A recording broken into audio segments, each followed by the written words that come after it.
ভাই এই গরু দুইটার নাম কি? একটার নাম প্রিন্স মামুন আরেকটার নাম জায়েদ খান। আচ্ছা তো ভাই এই গরু দুইটারে কি খাওয়ান? কুন্ডা রে, জায়েদ খান রে না প্রিন্স মামুন রে? আচ্ছা জায়েদ খান রে কি খাওয়ান? জায়েদ খান রে 5 কেজি ছাড়ি আর 5 কেজি ভুসি খাওয়ায়। আর প্রিন্স মামুন রে কি খাওয়ান? ওইটারও 5 কেজি ছাড়ি আর 5 কেজি ভুসি খাওয়ায়। আচ্ছা বুঝলাম, তো গরু দুইটার দাম কত? প্রিন্স মামুনের দাম 2 লাখ টাকা। প্রিন্স মামুনের দাম 2 লাখ টাকা। আচ্ছা তাইলে জায়েদ খানের দাম কত? জায়েদ খানের দামও 2 লাখ টাকা।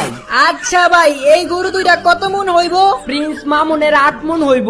প্রিন্স মামুন 8 মন হইব। আচ্ছা তাইলে জায়েদ খান কত মন? জায়েদ খানও 8 মনই হইব। ওই মিয়া ফাইজলামি করেন, দুইটার উত্তর যদি একই হয় আলাদা বলার কি আছে?